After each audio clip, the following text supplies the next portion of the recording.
Hey everyone, Tiger Tanaka here, and welcome back to another part of Pokemon Platinum. In the last part, we challenged the Canalave City Gym, and in this part, we're finally going to be exploring the underground part of Sinnoh. First, we're finally gonna let this guy... we're finally gonna accept this guy's challenge of the underground. So, go and do that, and since I'm using Desmoom, it can actually use wireless signals, so this isn't gonna freeze. Now I just gotta find it. There's the Explorer Kit.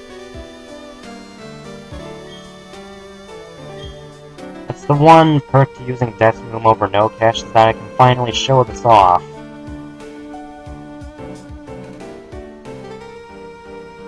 At least I hope I can. I remember being able to. Yep, we're finally getting like a lot of the actions on the bottom screen now, and Rorik's here waiting for us. Part of the region. Being in Eterna City, you have access to a good majority of the underground.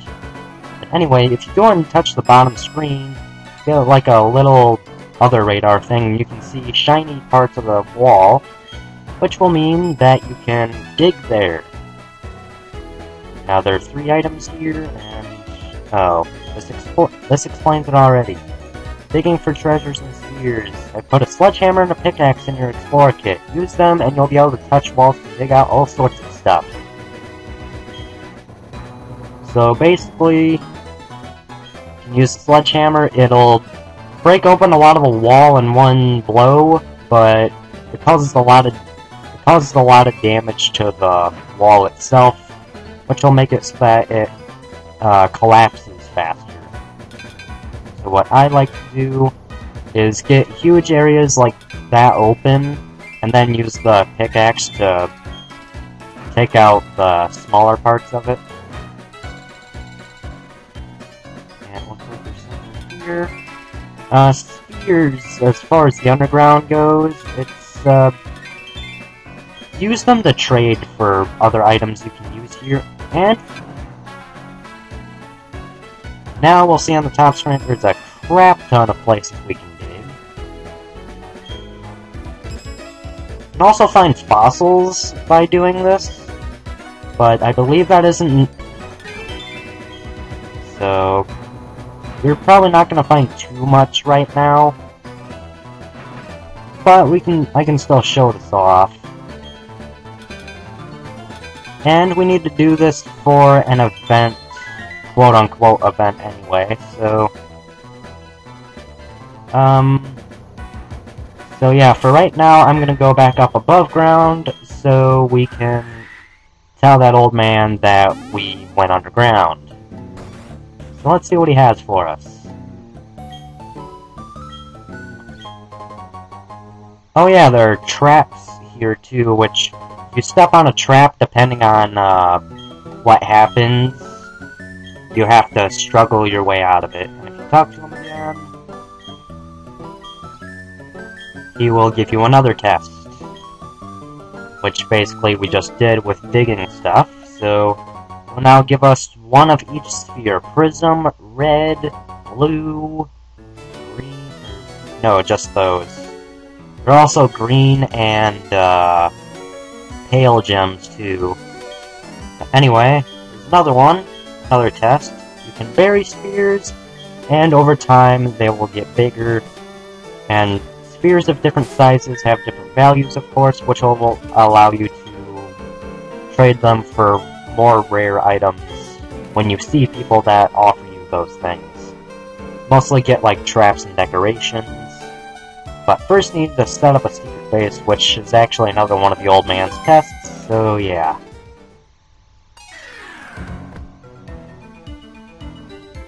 So, oh yeah, before I forget, any real items you get is put in your treasures bag, and you actually need to put them in your bag manually before you actually have access to them.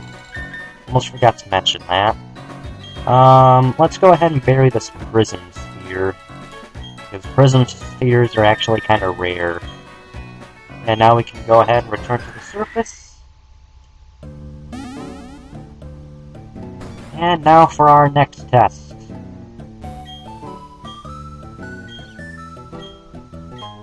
we get a digger drill, which is actually our next test, is to make a base, a secret base.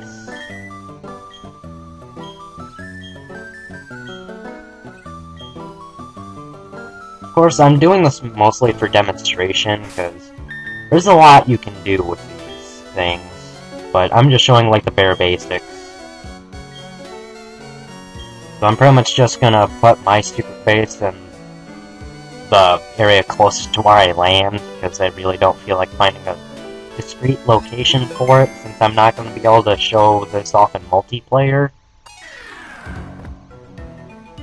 So let's just go ahead and use our digger drill here, and for some reason it's under traps. I never understood that, but whatever.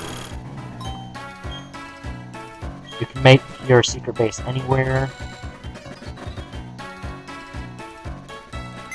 Here, we can decorate and store our goods here. And we don't have anything, so oh well. We don't have any goods on us either.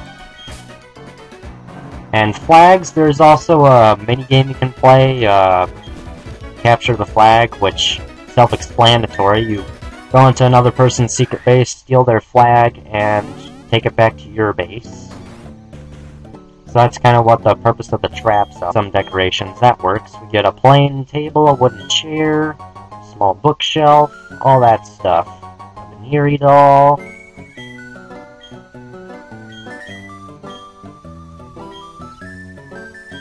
So, I will go ahead and do that as well.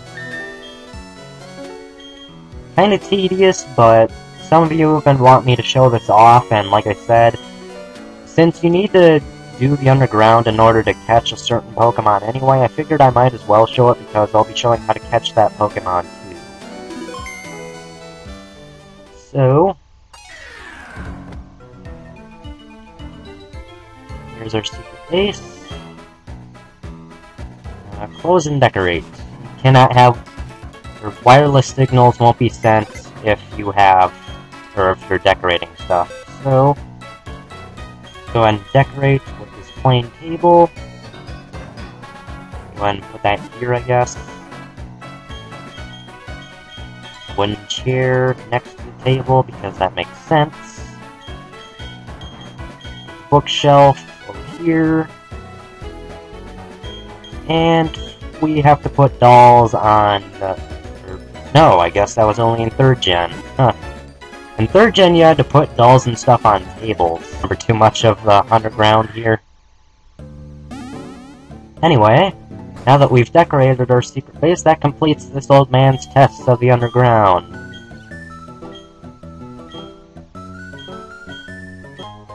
And we get a Piplup doll.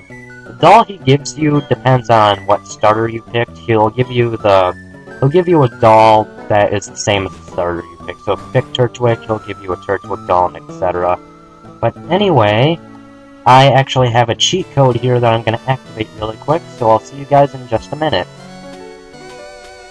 Okay, I went ahead and activated the cheat. I'm not sure if it has an activator or not, so I'm going to quick check that here on screen, because I'm too much of a dumbass to do it off screen, but whatever.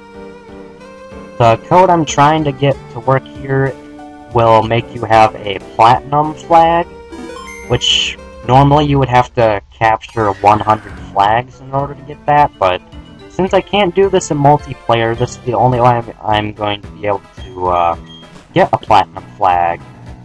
And did it work? Did it work? No, it didn't. LR? No.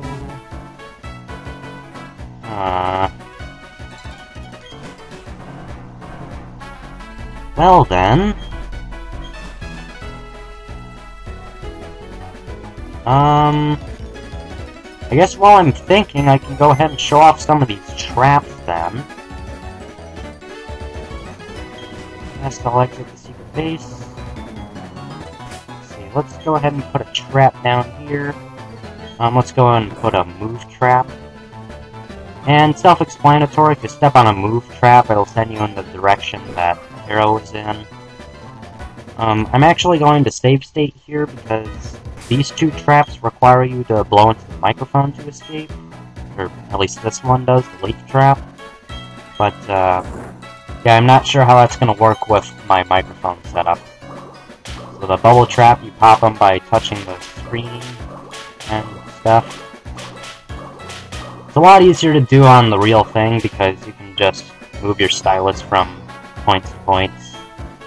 I'm going to see if the leaf trap will be blown away like this, so excuse any weird noises.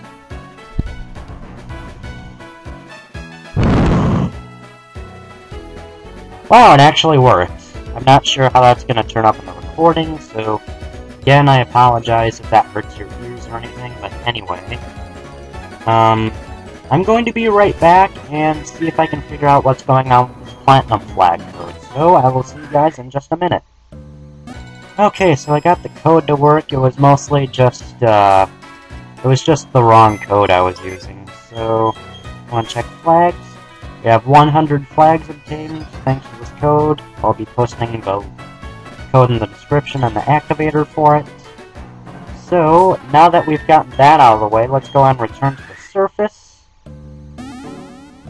And there's actually a Pokemon that we can get now that we have 100 flags in the underground. And it is right below Solaceon Town. You might remember that hollowed tower we stopped by before. Well, that's where it is. Let's go ahead and invite our bike down there. And see how well this works. The hollowed tower.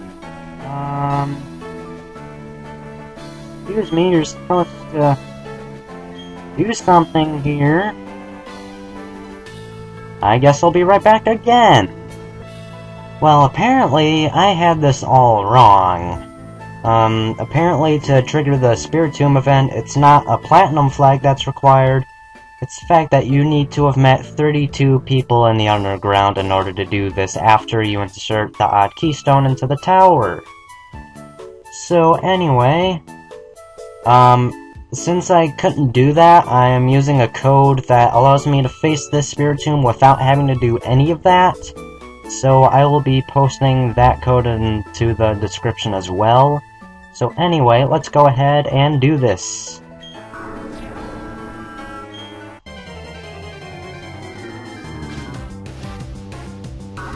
This is Spiritomb. It is one of only 2 Pokemon that have no weakness type-wise. It is a Ghost Dark type, and it actually has some pretty decent bulk to it.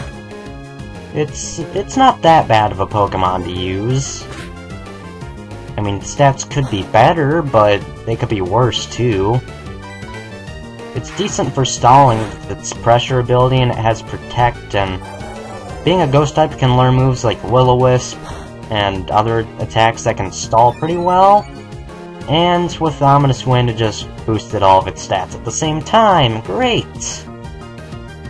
But Spiritomb in itself isn't that hard to catch. I went ahead and got a crap ton of Ultra Balls off screen, because I figured I'm gonna need all of them eventually anyway. So I'm gonna go ahead and catch this, or at least try to catch the Spiritomb with one. Yeah, there isn't that much else to say about Spiritomb. It's basically a manifestation of 1,000 souls. I can't talk. It's a manifestation of 1,000 souls sealed into one rock, is what I'm trying to say.